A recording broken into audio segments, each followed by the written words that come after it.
अल्हम्दुलिल्लाह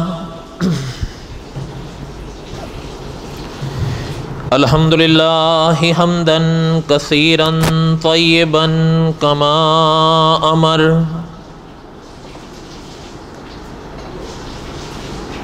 वनशहदु अल्ला इलाहा इल्लल्लाह वहदहु ला शरीका लह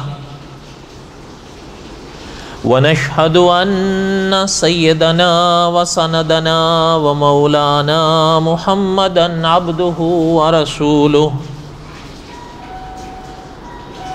अम्मा बाद अऊज़ु बिल्लाहि मिनश शैतानिर रजीम बिस्मिल्लाहिर रहमानिर रहीम।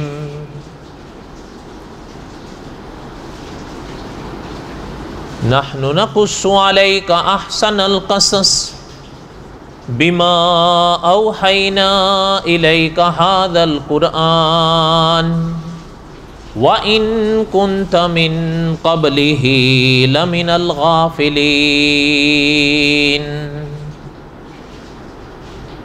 सदक़ल्लाहुल अज़ीम व बल्लगना रसूलुहुन नबियुल करीम व नहनु अला ज़ालिक लमिनश शाहिदीन वश्शाकिरीन वल्हम्दुलिल्लाहि रब्बिल आलमीन।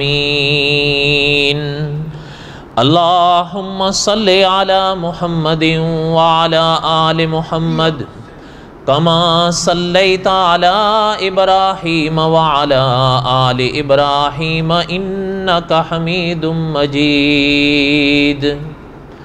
अल्लाहुम्मा बारिक अला मुहम्मदिन व अला आलि मुहम्मद कमा बारकता अला इब्राहीम व अला आलि इब्राहीम इन्नका हमीदुम मजीद।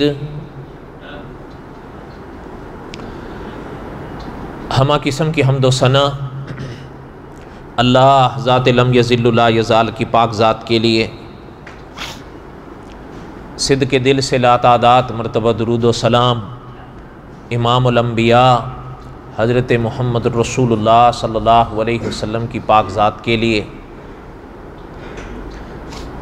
क़ससुल अंबिया अलैहिमुस्सलातु वस्सलाम के असबाब मैं दोहरा रहा था और गुज़श्ता जुमा हज़रत इलियास अलैहिस्सलातु वस्सलाम के वाक़यात का हिस्सा मैंने पढ़ा।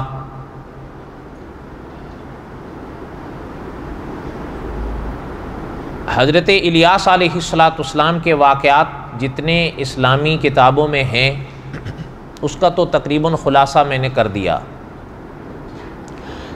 क्योंकि मैंने अर्ज़ किया था कि कलाम पाक में मोहतरम के वाक़यात का हिस्सा बहुत मुख्तसर सा है, बस उतना ही है जितना मैंने पढ़ दिया था। मौलाना अब्दुर्रहमान साहब मज़ाहिरी रहमतुल्लाह अलैह ने हज़रत इलियास अलैहिस्सलातु वस्सलाम के बाद हज़रत अल-यसा अलैहिस्सलातु वस्सलाम का ज़िक्र लिखा है और ये भी हज़रत ने लिखा है रहमतुल्लाह अलैह कि हज़रत अल-यसा अलैहिस्सलातु वस्सलाम का भी सिर्फ नाम है कलाम पाक में दो जगह, कोई वाक़या हज़रत का कुरान पाक में बयान नहीं हुआ। अलबत्ता इसराइली रिवायात में है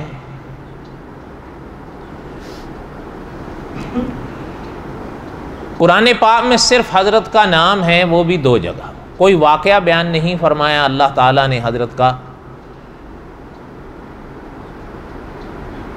अलबत्ता उलमा ने लिखा है कि हज़रत अल-यसा अलैहिस्सलातु वस्सलाम ये बनी इसराइली अंबिया में से हैं अलैहिमुस्सलातु वस्सलाम। और दूसरी बात उलमा ने लिखी है कि हज़रत अल-यसा अलैहिस्सलातु वस्सलाम ये जानशीन हुए हज़रत इलियास अलैहिस्सलाम के। मौलाना अब्दुर्रहमान साहब रहमतुल्लाह अलैह ने लिखा है कि हज़रत इलियास अलैहिस्सलातु वस्सलाम के बाद फिर अल्लाह ताला ने हज़रत अल-यसा अलैहिस्सलातु वस्सलाम को नबुव्वत बख्शी और फिर हज़रत ने हज़रत इलियास अलैहिस्सलाम के बाद कौम बनी इसराइल की क़यादत फरमाई।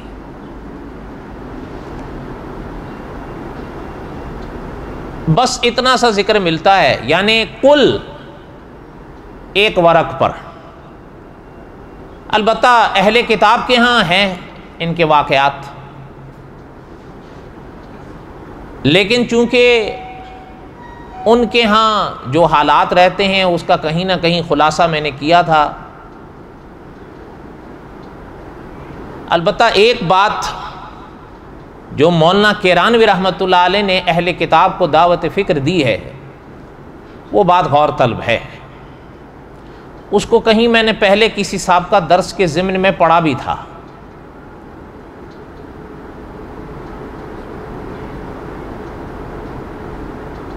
कि अहले किताब के यहाँ हज़रत ईसा अलैहिस्सलाम को जो खुदाई दर्जे दिए या माने गए हैं,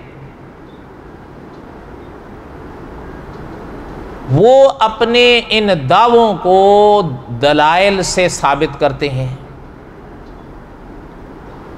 मसलन वो ये कहते हैं कि हज़रत ईसा अलैहिस्सलाम में जो वो खुदाई दर्जे या सिफ़ात मानते हैं, उन दलाइल में से एक दलील वो ये देते हैं कि हज़रत के हाथ पर मुर्दे ज़िंदा हुए हैं। इसलिए उनका कहना यह है कि मुर्दे तो खुदा ही ज़िंदा करता है। फिर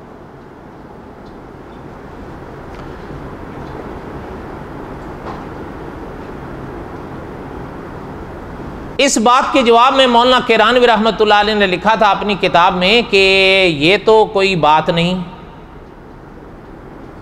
खुदा होने की दलील इस हवाले से कि तुम ये कहो कि हज़रत ईसा इसलिए खुदा या खुदा का टुकड़ा है कि उनके हाथ पर मुर्दे ज़िंदा हुए।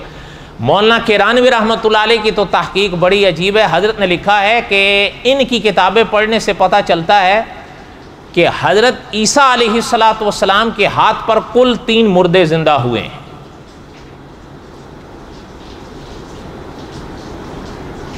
अलबत्ता मौलाना किरानवी रहमतुल्लाह ने लिखा है कि अगर मुर्दे ज़िंदा होने से नबी खुदा हो जाता है तो फिर हज़रत ईसा अलैहिस्सलाम से पहले तुम्हें हज़रत अल-यसा अलैहिस्सलाम को खुदा मानना चाहिए था।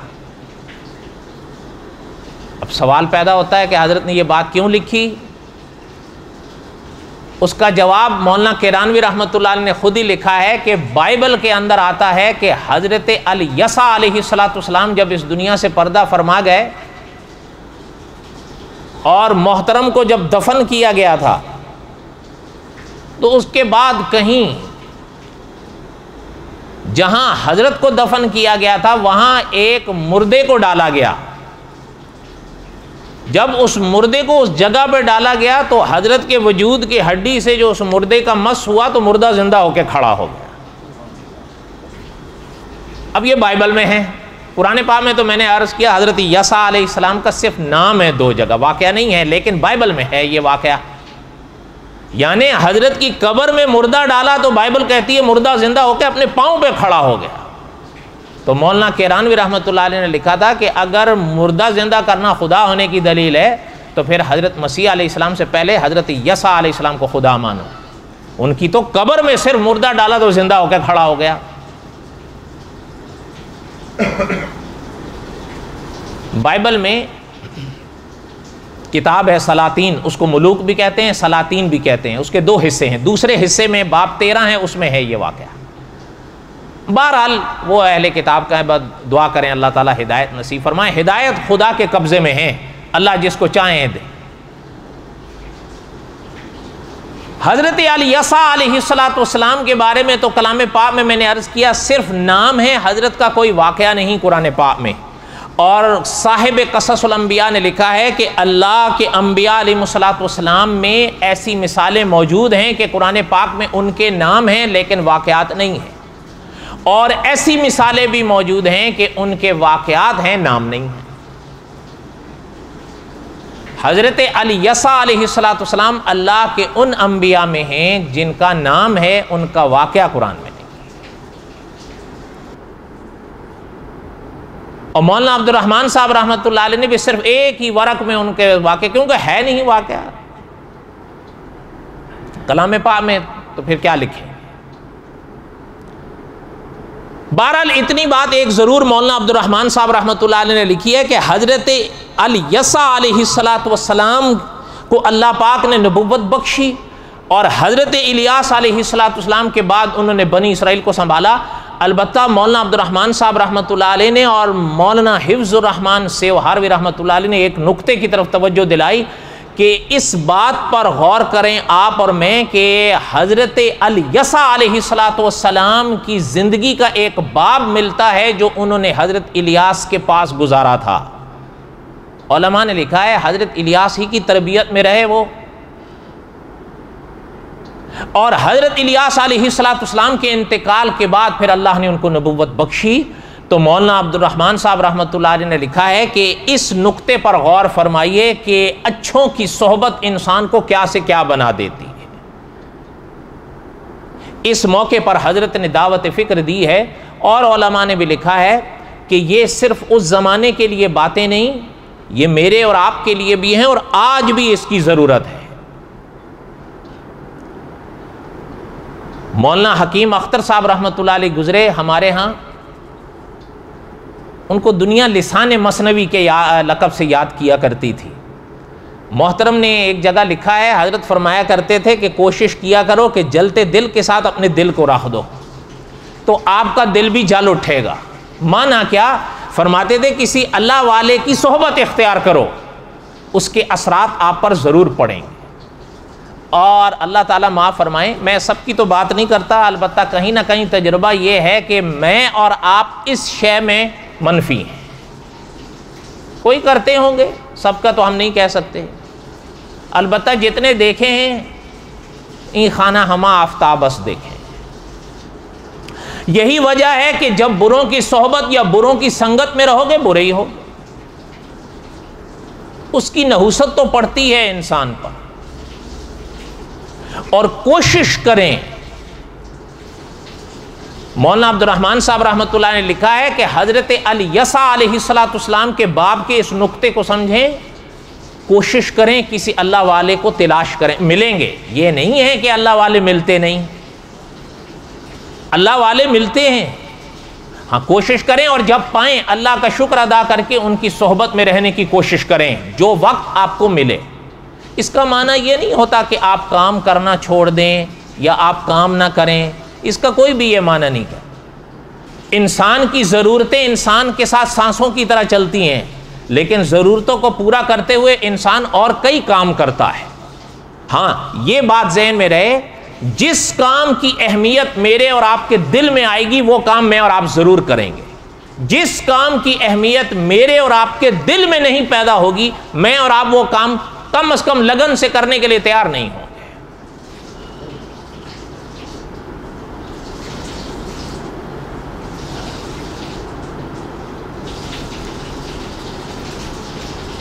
मौलाना हकीम अख्तर साहब रहमतुल्लाह अलैह की मुझे एक बात याद आई। हजरत फरमाया करते थे, मौलाना अब्दुल गनी फूलपुरी रहमतुल्लाह अलैह के हवाले से, ये उनके मुर्शिद थे मौलाना हकीम अख्तर साहब के। हजरत फरमाया करते थे कि हजरत फूलपुरी रहमतुल्लाह अलैह फरमाया करते थे कि अल्लाह अपनी मोहब्बत का राज हर सीने को दिया नहीं करते। जिस सीने को अल्लाह ताला मुंतखब फरमाते हैं उसी सीने में अपनी मोहब्बत पैदा कर दे। अच्छा, अल्लाह ताला की मोहब्बत दिल में पैदा हो जाए तो फिर हर अमल आसान हो जाएगा। आज आप देखें, माह रमज़ान की आमद है, अल्लाह ताला नसीब फरमाए। माह रमज़ान के रोज़ों से पहले मैं और आप घबराने क्यों लग पड़ते हैं? इसलिए कि अल्लाह ताला की मोहब्बत में कमी है। अच्छा, कई लोग रख ही नहीं पाते, उसकी वजह क्या है? अल्लाह ताला की मोहब्बत दिल में नहीं होती। वो पहले ही डर के घबरा जाते, ओह क्या हो, हालांकि कुछ भी नहीं होगा। लेकिन जिनके दिल में अल्लाह की मोहब्बत है कि वो पेश नज़र रखते हैं कि अल्लाह का ये फरमान है कि रोज़ा रखो, फिर वो गर्मी में भी रखते हैं, फिर वो सर्दी में भी रखते हैं। मुझे याद है जब ये कोरोना की वबा नहीं थी तो हम लोग एक बार रिजावेक गए। वहाँ गए तो सूरज गुरूब ना हो वहाँ पर, किसी वक्त भी, दिन के 24 घंटे में, आप चाहें तो नेट पे चेक कर लें। तो वहाँ एक जगह से गुजर रहे थे तो मस्जिद नज़र आई, तो मस्जिद में दाखिल हुए, जामिया मस्जिद थी, वहाँ इमाम साहब से मुलाकात हुई। मेरा ख्याल ये है कि वो यमन के थे और मदीना तैयबा के पड़े हुए थे। तो मैंने उनसे पूछा, मैंने कहा अभी अभी माह रमज़ान गुजरा था, तो मैंने कहा यहाँ आप लोग रोज़ा कैसे रखते हैं? तो बड़े हंसे, कहने लगे बहुत लंबा रोज़ा होता है हमारा। जहाँ तक मुझे याद आ रहा है, अगर कोई गलती होगी तो मेरी तरफ से होगी, कमोबेश 22 घंटे का बता रहे थे। कितना? कुल हैं ही 24 घंटे, लेकिन वो लोग रखते हैं। ऐसा नहीं है कि नहीं रखते, रखते हैं। अच्छा, अब जहां गर्मी वो भी रखते। कहने का मकसद ये था कि अल्लाह ताला की मोहब्बत हर अमल को फिर आसान कर देती है। इंसान गर्मी या सर्दी के मौसम में जब फजर के वक्त सो रहा होता है, अस्सलातु खैरुम मिनन नौम की सदा कान में पड़े, अगर दिल में अल्लाह की मोहब्बत की लौ जल रही है तो इंसान उठ के फजर की नमाज अदा करता है। और जो मेरे जैसे होते हैं वो पड़े रहते हैं। अगर आप उनको टटोलो तो पता चलता है कि अल्लाह की मोहब्बत की दिल में कमी है। इसलिए हजरत अब्दुल गनी फूलपुरी रहमतुल्लाह अलैह फरमाया करते थे, हर सीने को कुदरत अपनी मोहब्बत का राज बख्शती नहीं है। और एक बात सुनना आप, ये उस शख्स की बात बता रहा हूं आपको जिनको कम अज कम मौलाना हकीम अख्तर रहमतुल्लाह ने फरमाया था, कम अज कम जिनको 12 मरतबा सरवर कौनैन सल्लल्लाहु अलैहि वसल्लम की ख्वाब में ज़ियारत हुई। इसलिए हमारे अकाबिर मौलाना अब्दुर्रहमान साहब रहमतुल्लाह ने फरमाया कि कोशिश करो, जिंदगी के काम तो जिंदगी के साथ चलते रहते हैं, उसको कोई नहीं कहता कि आप छोड़ दें, वो तो आप करेंगे, लेकिन किसी अल्लाह वाले की सोहबत की तलाश भी करें। उससे इंशाल्लाह इंसान का अकीदा भी निखरता है, अमल में भी निखार आता है। कोई बात आपको समझ में आ रही है? अच्छा, मुझे एक बात याद आई, सुने आप। बड़ी पुरानी बात है।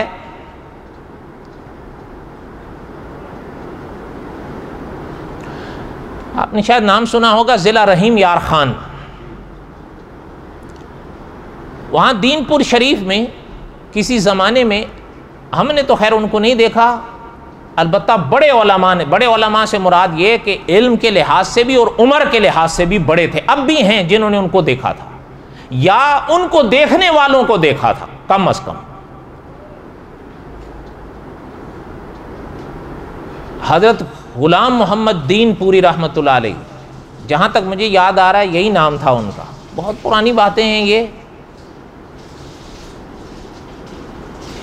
यानी आप ज़रा गौर फरमाएं कि अल्लाह ताला ने ये मुकाम बख्शा था उनको कि मौलाना अशरफ अली थानवी रहमतुल्लाह अलैह जैसी शख्सियत उनके पास जाया करती थी। आप खुद सोचें, शेखुल अरब वल अजम जिन्हें दुनिया मौलाना हुसैन अहमद मदनी रहमतुल्लाह अलैह कहती है, जिन्होंने मदीना तैयबा में अहदीस रसूल सल्लल्लाहु अलैहि वसल्लम पढ़ाई, वो उनकी ज़ियारत के लिए जाया करते थे। तो आप सोचें कि वो कितना बड़ा शख्स होगा।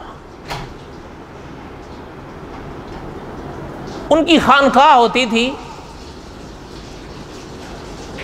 लोगों की इस्लाह फरमाया करते थे। और सुने आप मेरी बात, ये चंद एक बातें अर्ज करूंगा, थोड़ा वक्त है। अव्वलन आज कोई लोग बैत होते नहीं किसी से, एक बात। गर होते भी हैं ना, तो हमारे कारी अब्दुल्ला याबे साहब रहमतुल्लाह अलैह फरमाया करते थे, उनका मकसद इस्लाह नहीं निस्बत होती है। इसलिए निस्बत हासिल हो जाती है, इस्लाह हासिल नहीं होती। क्या माना? अगर कोई खुदा का नेक बंदा सिलसिला कादरिया में बैत करता है, मैं सोचता हूं यार अगर मैं बैत हो जाऊं तो मैं भी तो कादरी बन जाऊंगा ना, लोग मुझे कादरी कहेंगे। अब जब इस ख्याल से मैं उनके हाथ पर बैत कर लूंगा, मुमकिन है मुझे इर्द गिर्द वाले कादरी कह लें, लेकिन इस्लाह तो मेरा मकसद था ही नहीं, तो इस्लाह कैसे नसीब होगी? वो हदीस पाक आप ज़हन में ताज़ी कर लें, इन्नमल आमालु बिन,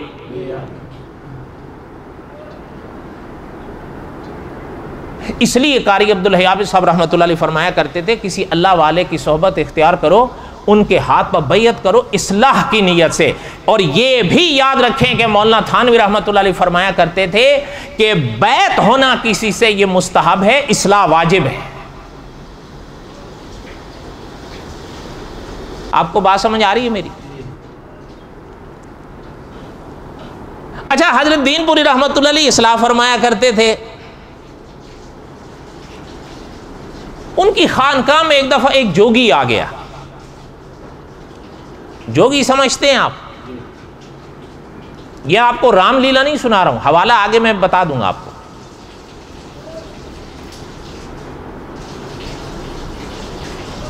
वो कुछ दिन वहां रहा। सुनना बात,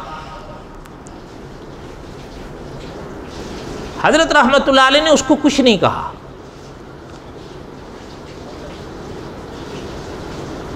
ये बात याद रहे,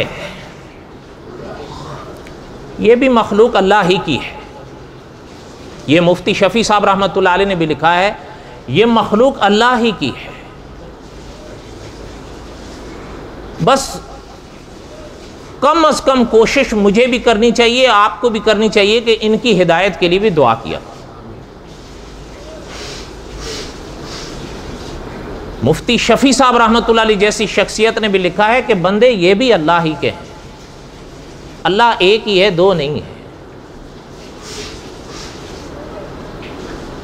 कभी कभी ये भी ख्याल आता है और आना भी चाहिए कि हशर के मैदान में हो सकता है मैं और आप भी पकड़े खड़े हुए हों। हो सकता है ये कम अज़ कम कहें कि इनको अगर पता था हमें क्यों नहीं बताया है इन्होंने। इस सवाल का जवाब ना मेरे पास है ना आपके पास। मैं गलत कह रहा हूं? बोलो।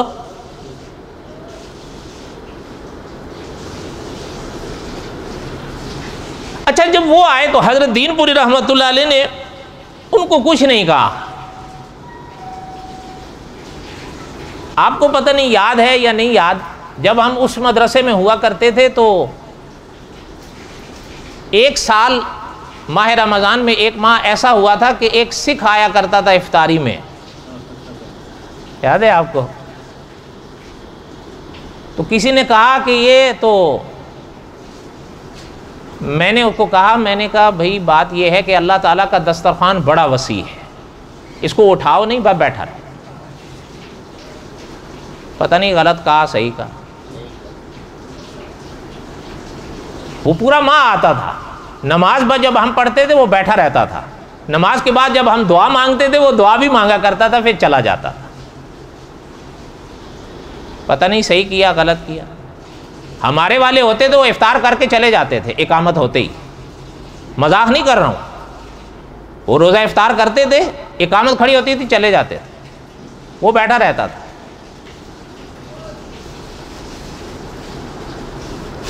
बस हमारे वालों का तो ये है ना जी, जन्नत मिल ही जाएगी इंशाल्लाह, सवेर नहीं तो देर से मिल जाएगी, दोज़ख से होके चले जाएंगे, और क्या है। इस ख्याल ने हमारे वालों का सत्यानाश कर दिया है। अच्छा, हजरत दीनपुरी रहमतुल्लाह अलैह के पास जब वो उनकी खानकाह में वो जोगी आया, हजरत रहमतुल्लाह अलैह ने उसको कुछ नहीं कहा। कई दिन रहा। जाहिर है वो दीन इस्लाम नहीं मानता था तो नमाज तो नहीं पढ़ेगा ना, वो खाना वगैरह खाता था, वहां रहता था। एक दिन हजरत रहमतुल्लाह अलैह के पास आया। हजरत रहमतुल्लाह अलैह के पास आके कहने लगा कि मैं आपसे इजाज़त लेने आया हूं, मुझे इजाज़त दें, मैं जा रहा हूं। कई दिन मैं आपकी खानकाह में रहा, आपने या आपके किसी साथी ने मुझे कुछ भी नहीं कहा। मैं कल ही यहां एक दोस्त को कह रहा था कि कुफ्र कहीं कहीं सरवर कौनैन सल्लल्लाहु अलैहि वसल्लम के खिलाफ प्रोपोगंडा करता है और खूब करता है। हालांकि आप सल्लल्लाहु अलैहि वसल्लम की हयात तय्यबा आप उठा कर पढ़ें अल्लामा खालिद महमूद साहब रहमतुल्लाह अलैह ने चैलेंज किया है पूरी दुनिया कुफ्र को कि हमें एक वादा हुजूर का बताओ या एक मुआहिदा हुजूर का बताओ जो हुजूर ने तुमसे किया हो और पूरा ना किया।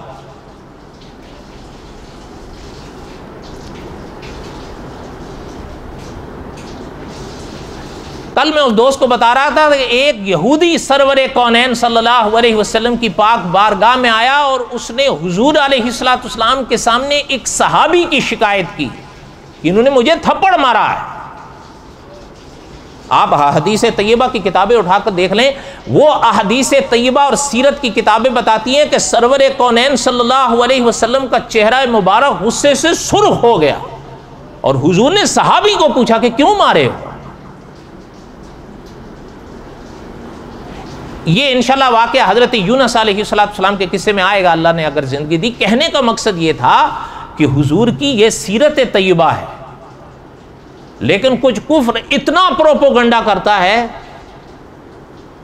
हालांकि आप देखें मेरे और आपके यहाँ रिवाज नहीं है, लेकिन सरवरे कौनैन सल्लल्लाहु अलैहि वसल्लम जब कुर्बानी का गोश्त किया करते थे ना, आप हुजूर की जिंदगी पाक को पढ़ के देख लें। हुजूर अलैहिस्सलाम जो कुर्बानी के गोश्त के जो हिस्से किए जाते हैं, सुन्नत है ना कितने हिस्से करो, तो उसमें जो तकसीम किया जाता था हुजूर अलैहिस्सलाम ऐसे घरों में भी भिजवाते थे जो गैर मुस्लिमों के होते थे। इसलिए हमारे अकाबिर ने सरवरे कौनैन सल्लल्लाहु अलैहि वसल्लम की इस पाक सीरत को सामने रख के सबक दिया है, कुफ्र से नफरत करो, काफिरों से नहीं।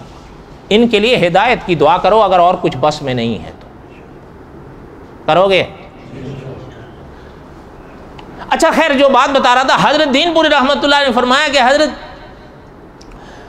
मैंने यहां कई दिन गुजारे आपके खानकाह में, आप वालों ने मुझे कुछ नहीं कहा,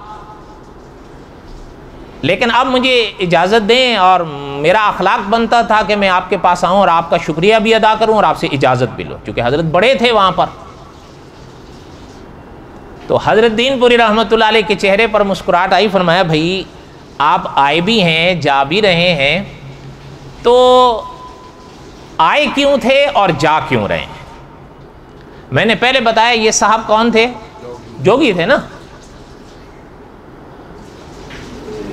कहा हजरत बात यह है कि मैं आपको अपने दिल की बात बताऊं। हजरत ने फरमाया बिल्कुल। कहने लगा बात यह है कि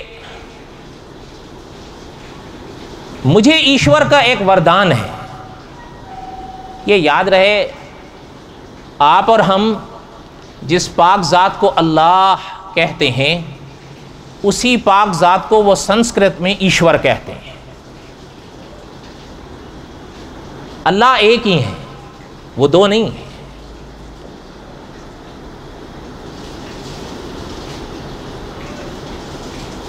उस वरदान का असर मुझ में ये है कि मैं किसी के दिल पे नजर डालूं तो उसका दिल झांक लेता हूं कि आया दागी है या साफ है। हजरत उसकी बात सुनने लगे।